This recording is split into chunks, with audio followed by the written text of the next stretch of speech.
Want to stay in a very relaxing hotel in Dumaguete City? Tara, pag-usapan natin yan.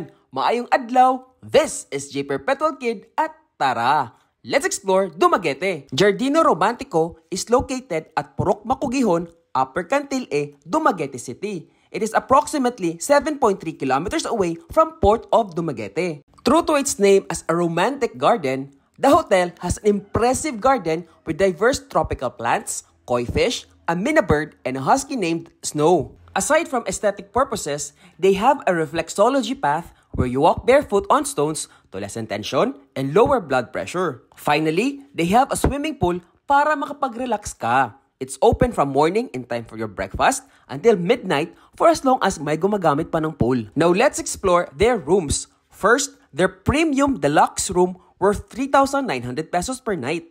It is good for 2 persons and with free breakfast. For an additional guest, please pay 500 pesos. The premium deluxe room is fully air-conditioned, has a comfortable bed, a flat-screen TV, strong internet connection, and a safety box. It also has a balcony with a view of the garden below.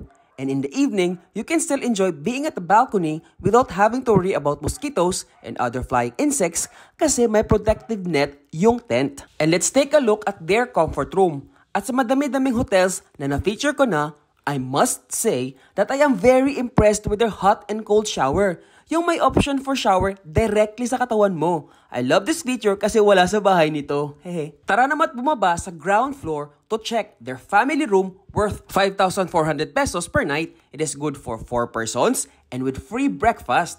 For an additional guest, again, please pay 500 pesos. The family room has the same amenities as the previous room but is bigger and has 1 huge bed and 1 sofa bed. And now, let's take a look at their comfort room. It's very minimal but classy and has all the things you need, including a blower. And here's their shower room. They also provide free bottled water. They also have a deluxe room worth 3,100 pesos per night, good for 2 persons. It has the same amenities as the premium deluxe room, but balcony view is on the street leading to the hotel. Yes, ang deluxe rooms ay dyan sa taas where nakasabit ang mga towels. By the way, meron din silang restaurant dito serving Italian cuisine and wines. And before we go, alam nyo ba na they have a medical spa perfect for a staycation in the hotel?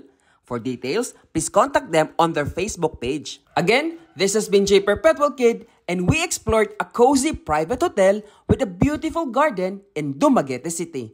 Giardino Romantico. Hanggang sa susunod na biyahe, ayo-ayo!